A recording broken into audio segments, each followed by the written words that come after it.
el ejército atacante no ha conseguido su propósito de tomar frontalmente Madrid, cuyos defensores endurecen día a día su resistencia. La intervención masiva de las potencias fascistas y de la Unión Soviética en favor de cada uno de los bandos en lucha anuncia una guerra larga y definitivamente internacionalizada.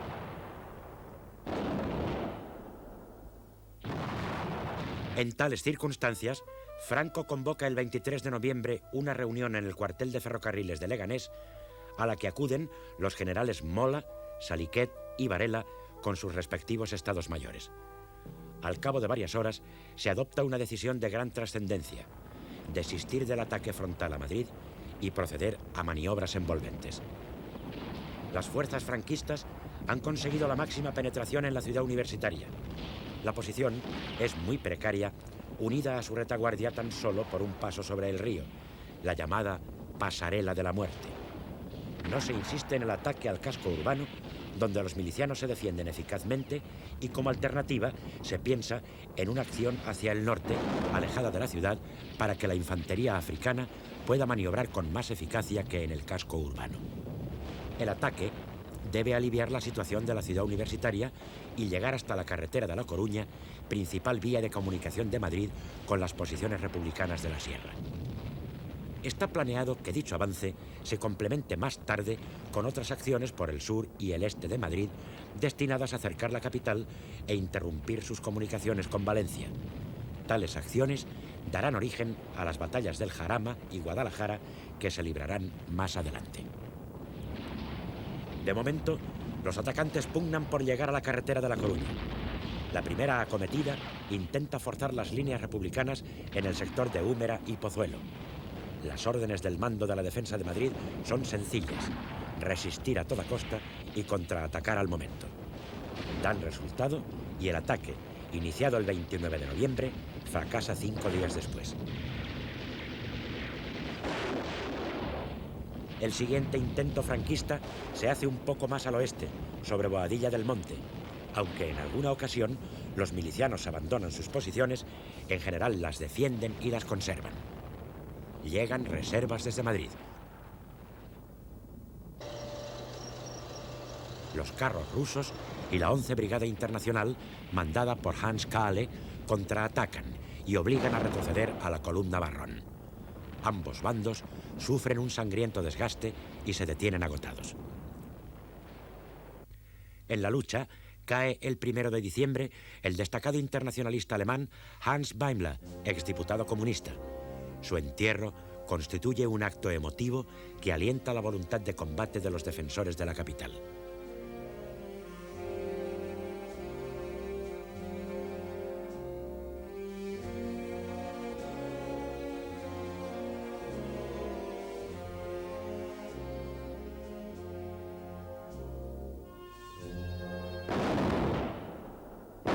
El 3 de enero se reanuda la ofensiva con mucha más fuerza, encomendada a las columnas Barrón, Asensio y Sáenz de Buruaga. Su misión es avanzar unos 8 kilómetros hacia el norte y luego girar en ángulo recto contra Madrid. Es una maniobra complicada que solo unidades tan disciplinadas como las franquistas pueden realizar. La primera parte, la penetración hacia el norte, se desarrolla con cierta facilidad, pero después la resistencia que ofrece la Quinta División Republicana, mandada por el teniente coronel Juan Perea, cobra gran vigor. A pesar de que consiguen avanzar, las fuerzas de Franco sufren un desgaste terrible. Cortan la carretera de La Coruña y llegan a conquistar el puente de San Fernando, puerta de entrada a Madrid. Sin embargo, los republicanos recuperan el puente, luchando cuerpo a cuerpo, y su artillería frustra el avance adversario en el Monte del Pardo. La batalla toca a su fin. Los franquistas han logrado cortar la disputada carretera, pero los republicanos han sido capaces por primera vez de sostener un combate en campo abierto lejos de los parapetos del Madrid sitiado. Se consolida la situación. El general Orgaz, jefe de la División Reforzada de Madrid, envía tropas hacia el sur para preparar la futura batalla del Jarama.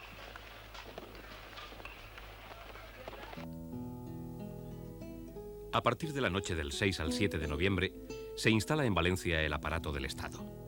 La ciudad se convierte, de hecho, en la capital de la República. El traslado del gobierno produce un gran trastorno en la urbe, pues no solamente se trata de acomodar a los ministerios, sino a los diversos organismos estatales, así como al elevado grupo de funcionarios y sus familias que se han desplazado.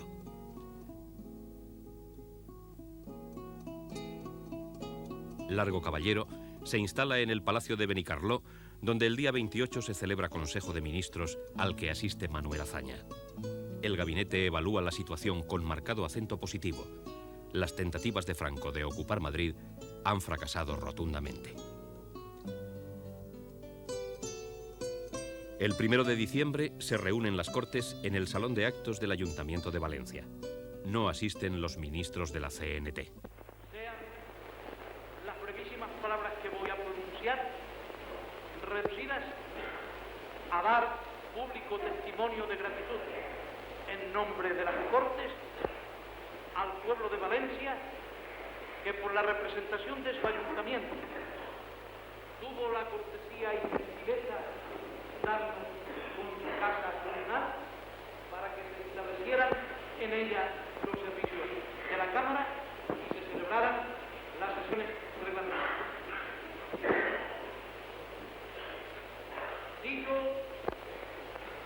Hice presente yo esa manifestación de gratitud al alcalde de Valencia. Quiero hacerlo hoy seguramente interpretando el criterio y pensamiento de todos los señores diputados para que al reanudar nuestras labores en este sitio, el primer acuerdo que se adopte sea el de rendir este testimonio público de nuestro agradecimiento al noble pueblo valenciano que ha acogido como merecía al gobierno y a la representación parlamentaria. ¿Se aprueba así?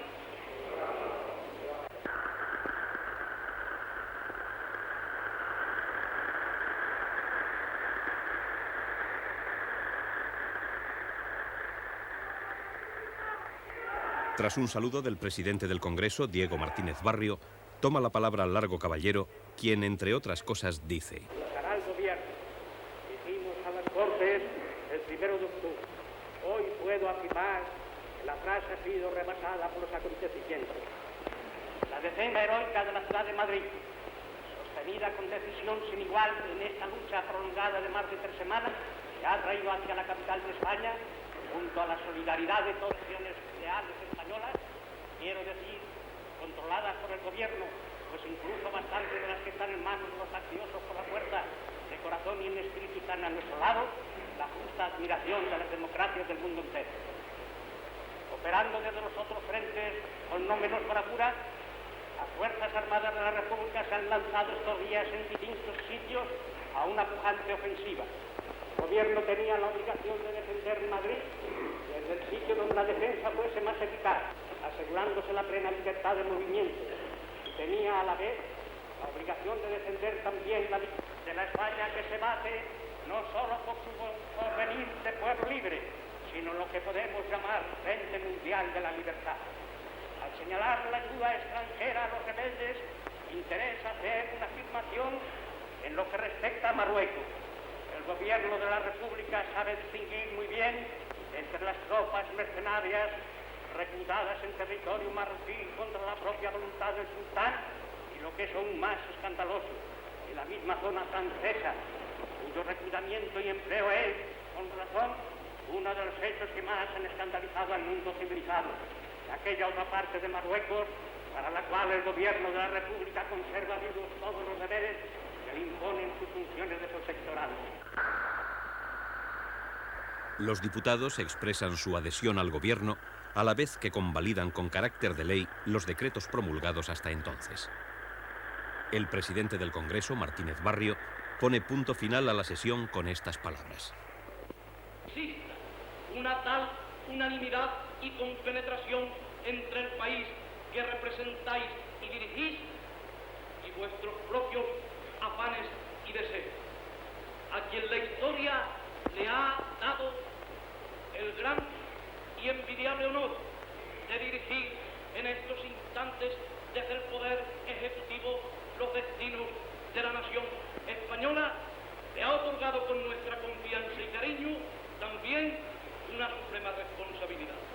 De antemano la Cámara sabe que este gobierno se hará digno de ella, pero bueno es que se sepa allende las fronteras que el gobierno, al representarnos a todos, al representar a España, manifiesta la voluntad inconmovible de España de hacer respetar y valer su derecho a la dirección suprema de sus destinos. Esta es España como lo sería si estuviéramos en la más humilde de las aldeas españolas. Esta es toda España representada por su gobierno.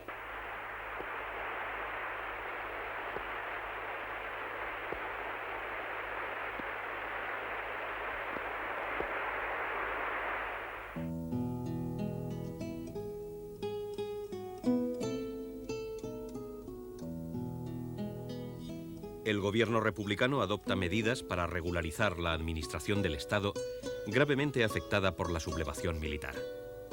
Quedan suprimidos los comités de defensa, juntas, comisiones gestoras, etc., surgidos en los primeros días de la sublevación, y se faculta a los gobernadores civiles para constituir los consejos municipales, que en tanto no haya elecciones, estarán compuestos por representantes de los partidos del Frente Popular y de las organizaciones sindicales en proporción a la influencia que tengan en cada localidad.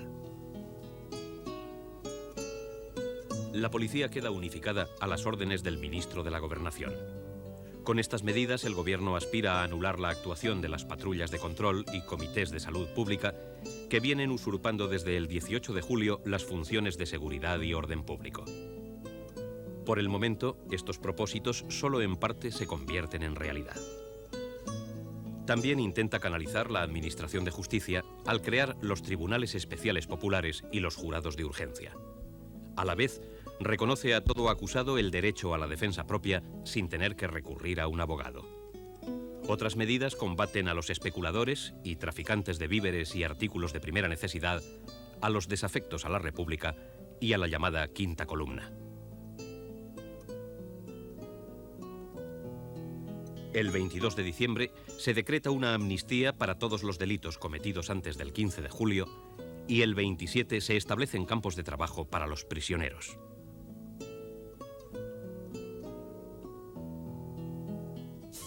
En la zona republicana se produce un cambio significativo en la correlación de fuerzas políticas. El Partido Comunista gana influencia e incrementa sus militantes.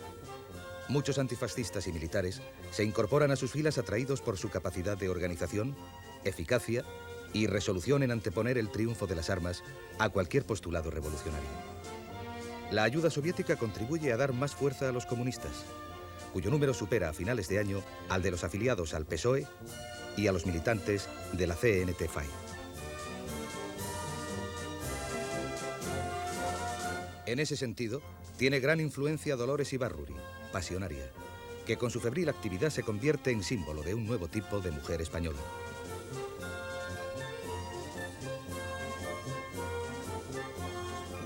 Mientras tanto, en el Madrid en guerra actúa la Junta de Defensa presidida por el general Miaja. La ciudad se halla semicercada. La bate la artillería y es atacada repetidamente por la aviación. En tan difíciles condiciones, la Junta ha de ocuparse del abastecimiento y los servicios generales de una población de 1 millón de habitantes y de la evacuación a la retaguardia de niños, mujeres y ancianos.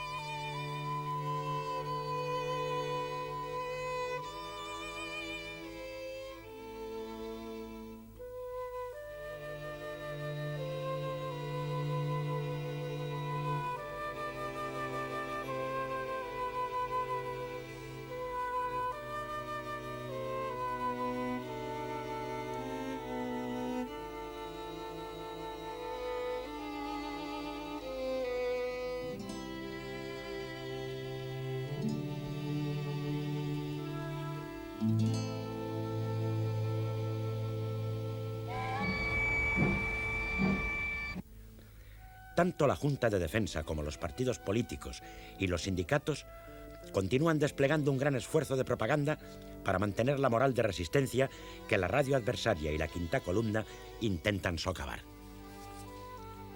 En el seno de la Junta de Defensa se sienten las tensiones políticas derivadas de la forzada coexistencia de las diversas facciones ideológicas que la componen. Un ejemplo grave lo constituye el enfrentamiento entre anarquistas y comunistas cuando el miembro de este último partido y representante de la UGT en la Junta, Pablo Yagüe, consejero de Abastecimientos, es tiroteado por milicianos libertarios. Detenidos los agresores, la prensa comunista solicita para ellos la pena de muerte. Los anarquistas amenazan con retirar sus hombres del frente para liberar a sus correligionarios. El incidente lo zanja el general Miaja, quien suspende temporalmente el diario CNT. También se producen otras tensiones entre Largo Caballero y la Junta. El jefe del gobierno teme que rebase sus atribuciones y actúe con autonomía. De ahí que le cambie el nombre. A partir del 3 de diciembre se denomina Junta Delegada de Defensa de Madrid. Los temores de Largo Caballero quizá carezcan de fundamento, pero reflejan una situación compleja. El aislamiento geográfico en que quedan ciertas zonas de la España republicana favorece las tendencias centrífugas.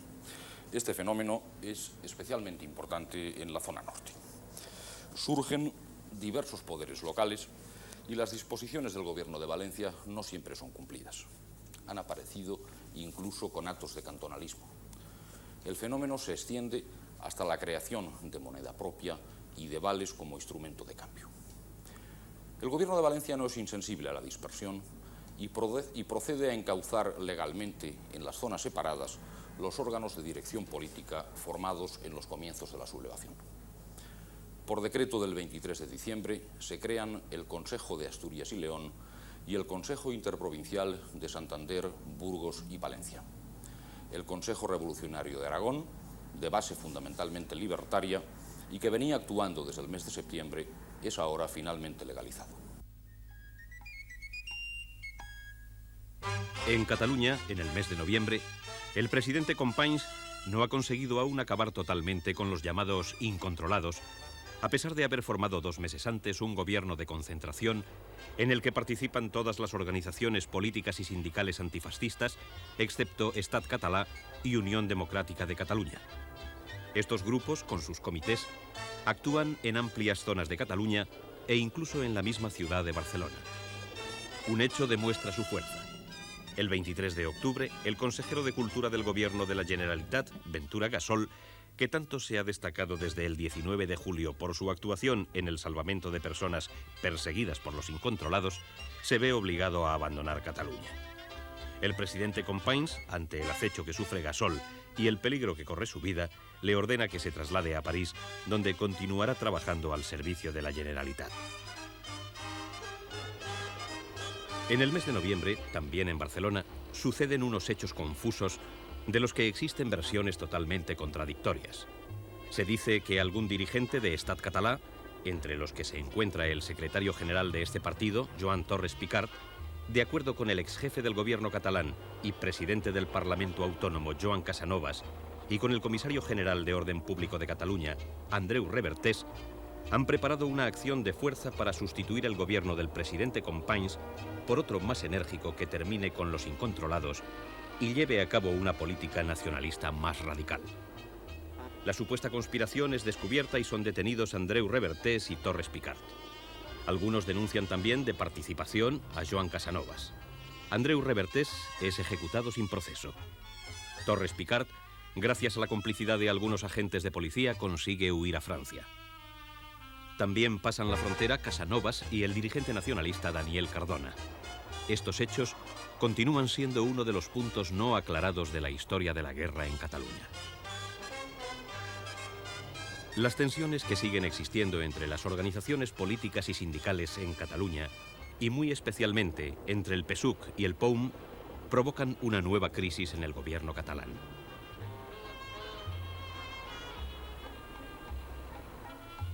El 17 de diciembre se constituye un nuevo gobierno. Los cambios más significativos que se producen son la desaparición en el gobierno de la representación del POUM, la sustitución en la Consejería de Defensa del teniente coronel Felipe Díaz Sandino por el militante de la CNT francés Isgleas, el reemplazamiento en la Consejería de Cultura de Ventura Gasol, que continuaba refugiado en París, por Antoni María Sbert. Joan Comorera, secretario general del PSUC, ocupa la importante Consejería de Abastecimientos. Con el mismo consejero primero, Josep Tarradellas. Integran el nuevo gobierno 4 representantes de la CNT-FAI, 3 de Esquerra Republicana de Cataluña, 3 de la UGT-PSUC y 1 de la Unió de Rabassaires.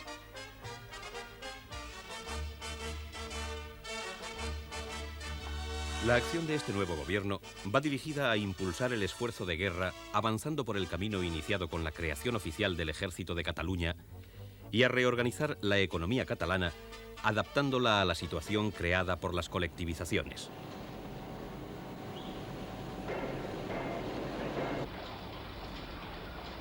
A este efecto, publicará el conjunto de decretos de Ságaró, así llamados por el lugar donde son estudiados, y finalmente el gobierno trata de reforzar el poder frente a los comités y a los incontrolados.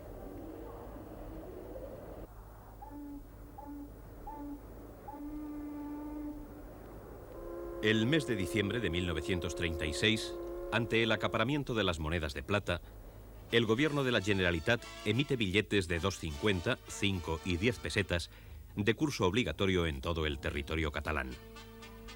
Al faltar después la moneda fraccionaria de cobre y níquel, de valor inferior, la mayoría de ayuntamientos de Cataluña emiten billetes para suplirla. Estos billetes de papel moneda, de muy variado diseño, con el tiempo llegarán a ser muy codiciados por los coleccionistas. La República siempre prestó especial interés a la educación y la cultura. La política al respecto de todos los gobiernos republicanos durante la guerra está dominada por la idea de que la difusión y extensiones culturales no solo seguían siendo funciones primordiales del Estado, sino que tenían una importancia particular en una situación de guerra al estimarse que un bando, el republicano, se identifica con la causa popular. No es sino la continuación del lema cultural y pedagógico que había ocupado un primer plano de 1931 a 1936 en las preocupaciones de los republicanos. Había que explicar las razones de la lucha. Este es el principio que inspira la profusión de periódicos destinados a las milicias, empezando por Milicia Popular, del 5º Regimiento, aparecido el 26 de julio, y seguido pocos días después por Avance, de la columna Mangada. El Ministerio de Instrucción Pública y Bellas Artes, a partir de la formación del gobierno Largo Caballero, con Jesús Hernández de ministro y Wenceslao Roces de subsecretario, organiza las Brigadas Volantes de Cultura y apoya las actividades culturales en el Ejército, creando ya, a principios de 1937, las Milicias de la Cultura.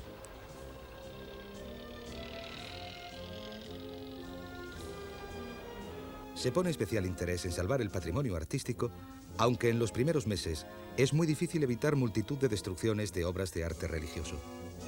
Las autoridades logran superar esta situación y ponen especial cuidado en salvaguardar y evacuar los cuadros principales del Museo del Prado ante el justificado temor de que los bombardeos sobre Madrid, algunos de los cuales han alcanzado el edificio del museo, puedan afectar irremediablemente a tan valiosa pinacoteca. También son ejemplarmente custodiados los tesoros del Palacio de Liria de la Casa de Alba.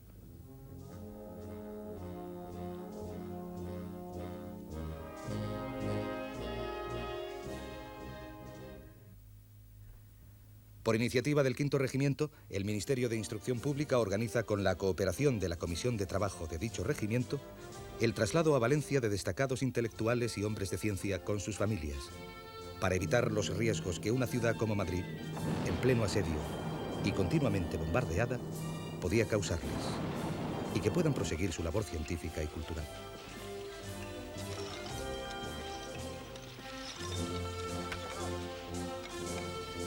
Como despedida, hay un almuerzo en la Comisión de Trabajo Social del 5º Regimiento, al que asisten Pío del Río Ortega, Enrique Moles, Antonio Machado, Sánchez Covisa, Tomás Navarro, Arturo Duperier, José Moreno Villa, etc. Aparte de los citados, se ven obligados a trasladarse hombres como Ramón Benéndez Vidal, el doctor Tello, Medina Beitia, Sacristán, Miguel Prado, etc.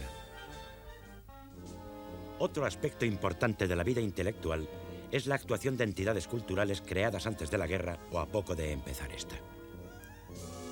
En lugar relevante, destaca la Alianza de Intelectuales Antifascistas para la Defensa de la Cultura, cuya estructura se formaliza a finales de julio de 1936, teniendo como lema básico poner las actividades de escritores, artistas y otros intelectuales al servicio de la causa popular. Se convocan mítines por todas partes para orientar a la población civil de la retaguardia. La solidaridad internacional nos llega a Madrid, representada por los más ilustres intelectuales del mundo. Gastón Lafarga, escritor mexicano.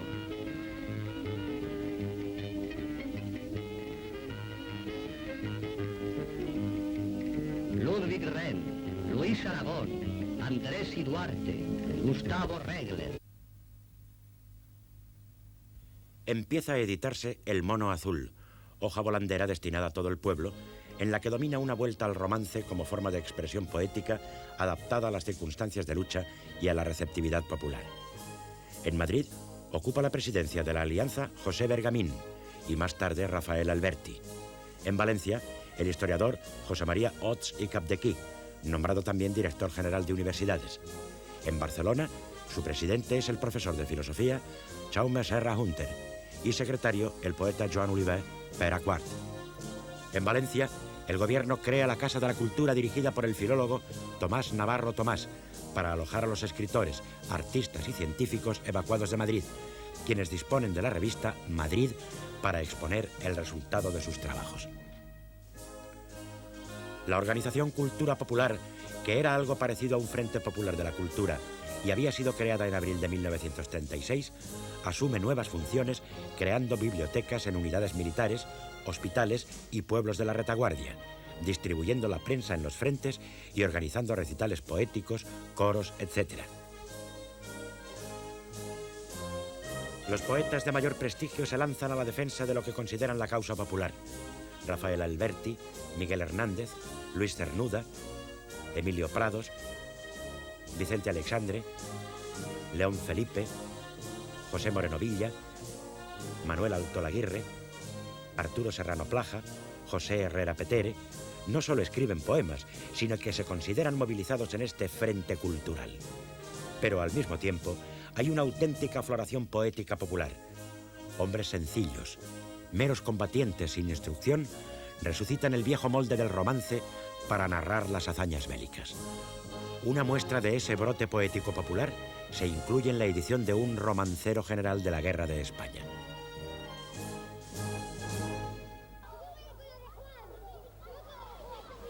En materia de enseñanza, el gobierno republicano no solo se ocupa de la extensión de colonias infantiles en las zonas mediterráneas que acojan a los niños de las zonas de guerra y apartarlos de sus peligros, sino que también, con un sentido a la vez popular y pragmático, organiza los institutos para obreros, destinados a dotar de una formación básica en 2 años a trabajadores que así podrían acceder luego a las universidades y escuelas superiores.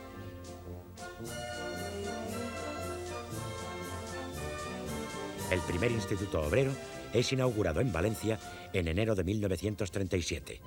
En el mismo año seguirán otros en Barcelona, Sabadell y Madrid.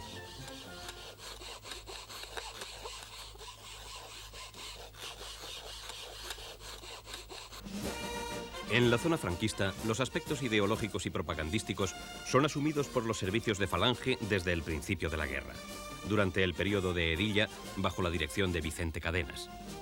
Pero los servicios de prensa de la Junta Técnica, que empieza a actuar en octubre de 1936, eran dirigidos por personas poco inclinadas a las letras, como el general José Millán Astray, si bien tiene como primer colaborador a Juan Pujol, director de Informaciones de Madrid, hasta que estalló la guerra.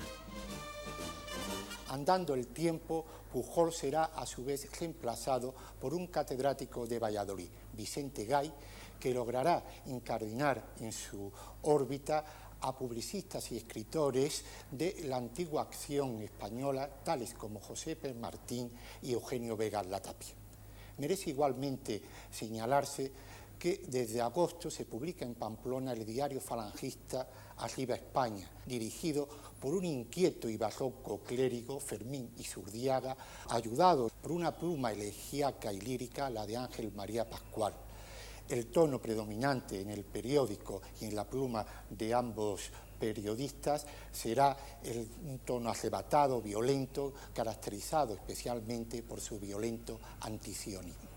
Sin embargo, este núcleo consigue la adhesión de Eugenio d'Ors a su llegada a Pamplona y también de personalidades como Jiménez Caballero, Laín Entralgo, Torrente Ballester, Antonio Tobar, Legaz Lacambra, etc. A partir de ese núcleo se inicia la publicación de Jerarquía, la revista negra de la Falange, la de más altos vuelos teóricos que tiene el falangismo durante los años de guerra.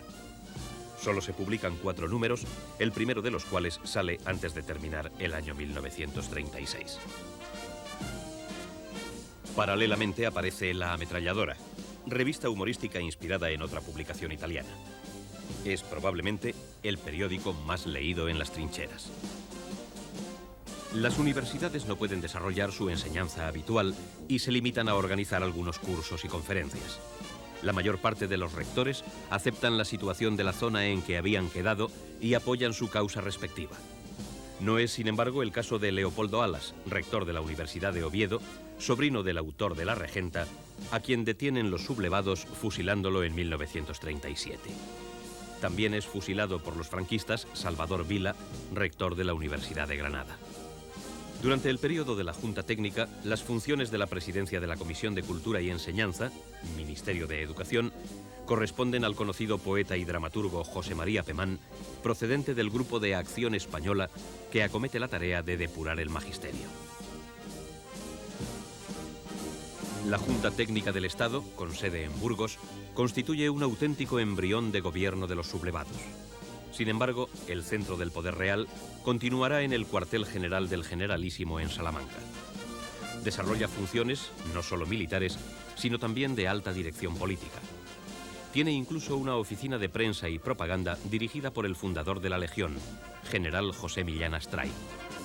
Colaboran estrechamente con el cuartel general personas como José Ibáñez Martín, catedrático de instituto, y el dominico Ignacio González Menéndez Reigada, consejero privado de Franco. El embrión de gobierno no es, sin embargo, una institución civil. Es la emanación de un ejército que, al romper con el Estado preexistente, debe inventarse un Estado nuevo. La Junta Técnica está totalmente militarizada, a pesar de que en ella figuran algunos civiles. El ejército tiene en sus manos todos los resortes del poder: gobiernos civiles, orden público, tribunales, transportes, abastecimientos, industrias, la censura y la dirección de los medios de comunicación. Por decreto del 9 de octubre, se crea el cargo de Jefe Superior de Policía con objeto de unificar las funciones de investigación y vigilancia. El 24 se constituye el Alto Tribunal de Justicia Militar, cuya presidencia recae en el Teniente General Francisco Gómez Jordana. Una orden del 1 de noviembre establece las normas para depurar a todo tipo de funcionarios públicos considerados contrarios al movimiento. Esta depuración venía efectuándose en muchos lugares desde los primeros días. Otro decreto declara expresamente anuladas todas las disposiciones posteriores al 18 de julio que no hayan emanado de la Junta de Defensa Nacional o de la Junta Técnica del Estado. Los decretos y órdenes dictados en Burgos reflejan un autoritarismo e intervencionismo evidentes. Desde el mes de septiembre se han declarado ilegales los partidos políticos y sindicatos que componen el Frente Popular. El nuevo régimen tiene campo libre para obrar a sus anchas y crea rápidamente una nueva legalidad que abarca numerosas facetas de la vida cotidiana. Sin demora, aparecen disposiciones sobre economía y comercio, regulación de los consejos de guerra, incautación de bienes y vocales de los extintos partidos políticos. Se ordena una ayuda obligada de la población al esfuerzo bélico, estableciendo el plato único, el aguinaldo del combatiente y el auxilio de invierno. Se ordena igualmente la castellanización de los nombres comerciales y de personas, la moralización de las costumbres, etc. Estas medidas obedecen a la conveniencia claramente sentida de encauzar todas las energías de la zona hacia la guerra y a la necesidad de traducir a la práctica los principios ideológicos que inspiran la organización del que ya empieza a denominarse Nuevo Estado. Se procede a desmantelar la obra de la Segunda República en materia de política agraria y de enseñanza. La contrarreforma agraria, iniciada ya a finales de agosto, continúa en septiembre con un decreto que devuelve a sus propietarios anteriores las tierras que la República les había expropiado a partir de la victoria del Frente Popular. Más que ninguna otra medida, se revela aquí el componente de lucha de clases que también reviste la guerra civil.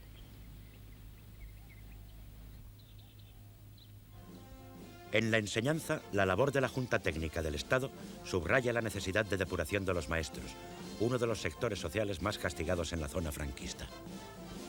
El 7 de diciembre de 1936, José María Pemán, presidente de la Comisión de Cultura y Enseñanza, caracteriza como misión sagrada tal actividad depuradora y justifica las normas que se dictan a los encargados de la misma en los siguientes términos.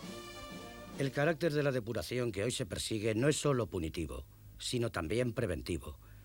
Es necesario garantizar a los españoles que con las armas en la mano y sin regateos de sacrificios y sangre salvan la causa de la civilización, que no se volverá a tolerar, ni menos a proteger y subvencionar a los envenenadores del alma popular, primeros y mayores responsables de todos los crímenes y destrucciones que sobrecogen el mundo y han sembrado de duelo la mayoría de los hogares honrados de España. El propio Pemán expresa claramente los principios ideológicos que inspiran a la Junta Técnica del Estado en tal depuración. Constituyen a la vez una de las manifestaciones más evidentes de la visión que tiene el haz de fuerzas que respalda el nuevo Estado respecto al pasado cultural e intelectual de España. Las comisiones depuradoras deben, en efecto, según Pemán, proponer la separación inexorable de sus funciones magistrales de cuantos directa o indirectamente han contribuido a sostener y propagar a los partidos, ideario e instituciones del llamado Frente Popular. Los individuos que integran esas hordas revolucionarias, cuyos desmanes tanto espanto causan, son sencillamente los hijos espirituales de catedráticos y profesores que, a través de instituciones como la llamada libre de enseñanza, forjaron generaciones incrédulas y anárquicas. Si se quiere hacer fructífera la sangre de nuestros mártires, es preciso combatir resueltamente el sistema seguido desde hace más de un siglo de honrar y enaltecer a los inspiradores del mal. El caso de Miguel de Unamuno es especialmente significativo. Se había manifestado en favor de los rebeldes, quienes le mantuvieron en su cargo de concejal en el nuevo ayuntamiento de Salamanca, formado tras el 18 de julio. El gobierno republicano le había destituido como rector de la universidad el 22 de agosto, siendo repuesto pocos días más tarde por un decreto de la Junta de Defensa de Burgos. En su preámbulo se afirma que la cruzada emprendida por España, pueblo y ejército, para librar a la civilización de Occidente del secuestro en que gentes incomprensibles de su excelencia la retenían, ha merecido de tan ilustre prócer del saber la adhesión fervorosa y el apoyo entusiasta que de intelecto y espíritu tales cabía esperar. Unamuno no desconoce los numerosos crímenes realizados en la zona sublevada y ha denunciado los que se cometen en la Republicana. Actitud que reduce su círculo de amigos. El rector de Salamanca, que ostenta la representación del general Franco, protagoniza un incidente sonado el 12 de octubre, cuando en el Paraninfo de la universidad se celebra un acto conmemorativo del Día de la Raza. A su derecha se sienta Carmen Polo, a su izquierda el obispo Monseñor Pla y Daniel. Se pronuncian varios discursos en los que se exaltan el imperio, las esencias históricas de la raza y el momento histórico que se vive. Se alude a los nacionalismos vasco y catalán como cánceres en el cuerpo de la nación que el movimiento salvador de España sabrá cómo extirpar. Unamuno escribe unas palabras que van a ser guión de un comentario que decide hacer para cerrar el acto. Su intervención, objeto de numerosas lucubraciones, no ha sido publicada porque contiene una crítica de las tesis expuestas. En ella pronuncia la famosa frase: Vencer no es convencer. El general Millán Astray se mueve inquieto en la mesa presidencial, pide la palabra en algunas ocasiones y finalmente interrumpe al rector. Justifica los motivos del levantamiento militar y, perdido el control, grita: ¡Mueran los intelectuales! ¡Viva la muerte! Unamuno replica al general y estalla el escándalo. La esposa de Franco, Carmen Polo, salva la situación, da su brazo al rector y le saca del Paraninfo. El abucheo se generaliza. Unamuno es criticado abiertamente.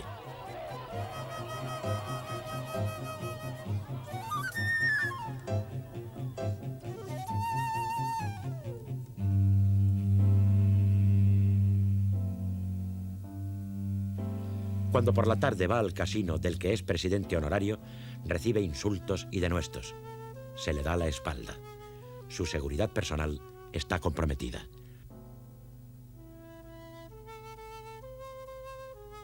Un grupo de soldados se aposta frente a su casa. Policías le siguen y vigilan. El claustro de la universidad pide que sea destituido. El 22 de octubre, Franco nombra a su sucesor. Unamuno, enfermo, se recluye en su casa y apenas sale a la calle.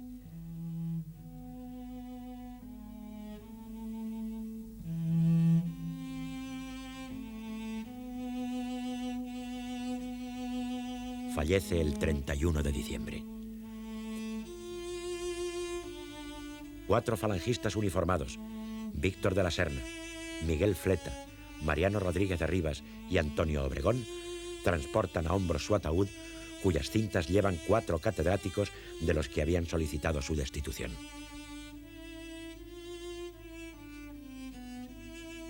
El entierro se instrumentaliza políticamente.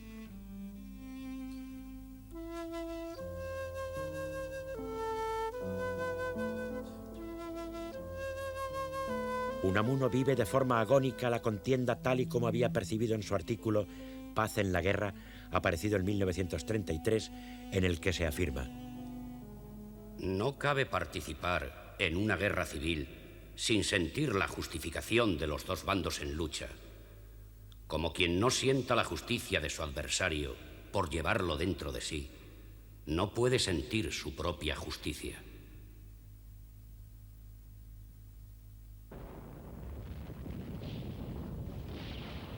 El desbloqueo del estrecho a partir de finales de septiembre por la Armada franquista permite el transporte desde Marruecos de un gran número de unidades muy selectas, muchas de las cuales se dirigen por ferrocarril a Asturias para fortalecer las desgastadas columnas gallegas que luchan contra los mineros.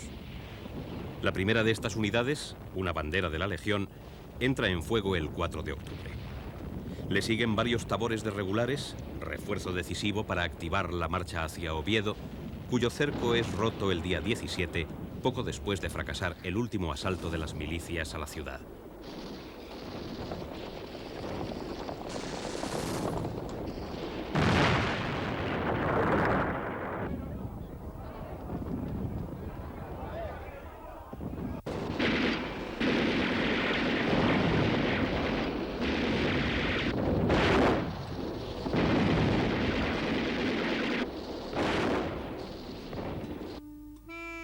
Oviedo permanece desde ese momento en manos de los soldados de Franco, unido a Galicia por un pasillo militarmente consolidado, mientras la mayor parte de Asturias se mantiene fiel a la República, representada por el consejo que preside Belarmino Tomás, destacado dirigente socialista.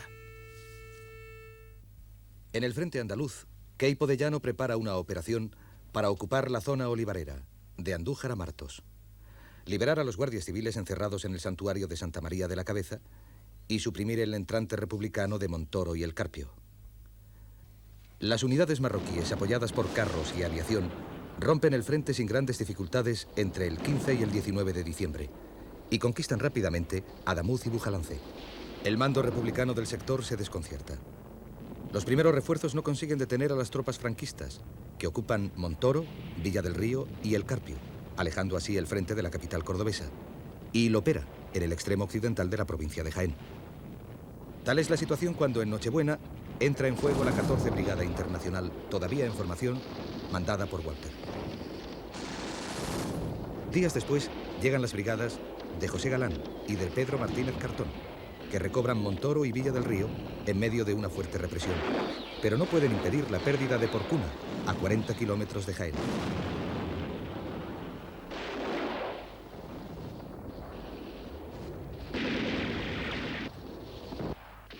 Tras 2 semanas de combates, las líneas se estabilizan de nuevo durante largos meses. En Vizcaya se presiente el peligro con la llegada de las fuerzas adversarias a los límites geográficos de la provincia y el bombardeo de Bilbao.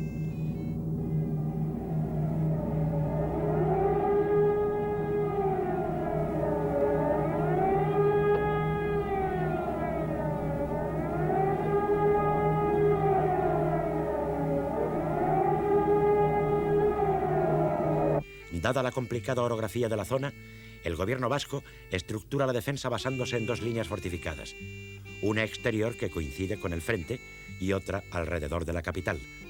Esta es mucho más densa y la propaganda la denomina Cinturón de Hierro de Bilbao. Sin embargo, la fortificación tropieza con graves dificultades y jamás será concluida. En algunos puntos, solo se termina el 10% de las obras y los dos máximos responsables de la construcción serán desleales al gobierno vasco. El capitán de ingenieros Alejandro Goicoechea se pasa al bando contrario y el capitán Pablo Murga será fusilado por traición. Ambos proporcionan al enemigo planos de las fortificaciones. La primera ofensiva republicana, que pretende descongestionar el frente de Madrid, se encarga a las fuerzas del norte. El ataque corre a cargo de las milicias vascas, estando previsto que en la segunda etapa sean apoyadas por una columna santanderina.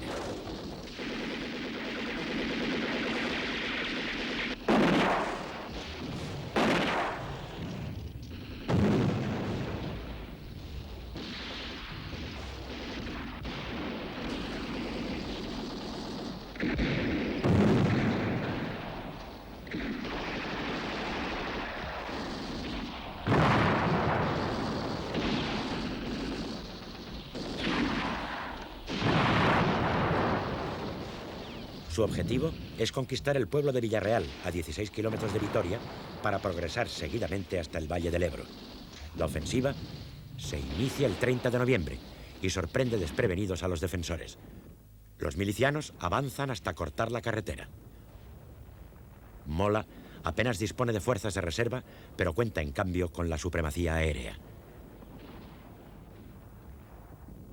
El bombardeo de Ochandiano y una acción por sorpresa sobre la retaguardia de los atacantes desarticulan la ofensiva el 2 de diciembre.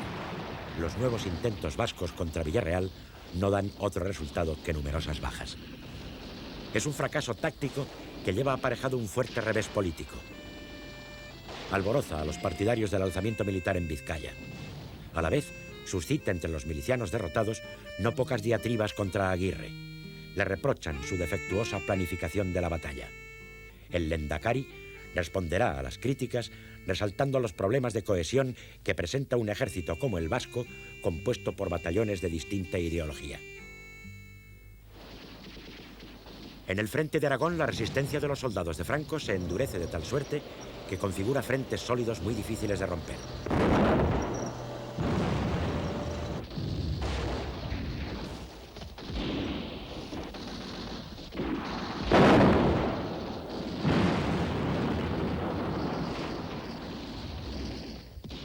La columna Francisco Ascaso, en unión de las fuerzas militares del coronel Villalba, ponen cerco a Huesca.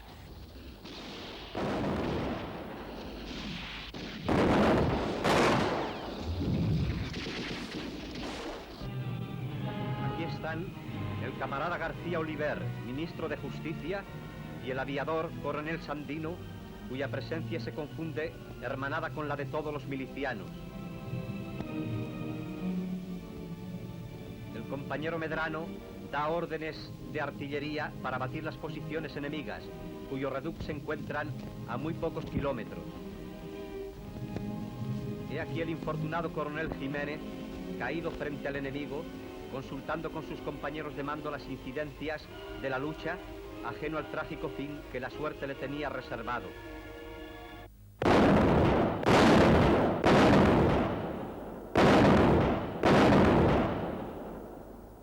El 6 de octubre, tropas moras acuden en socorro de la ciudad.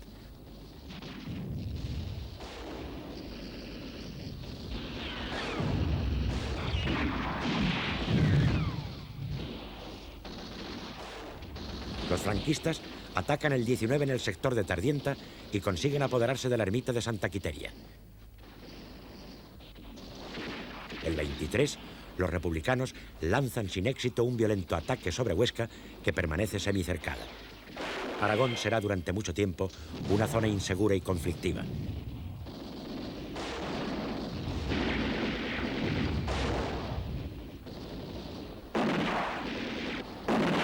Los anarquistas aragoneses aceptan la legalidad del Estado republicano, pero desarrollan una gestión bastante autónoma en el deseo de implantar una sociedad libre de productores libres. La realidad les obliga a actuaciones más cercanas a un comunismo de guerra que al comunismo libertario.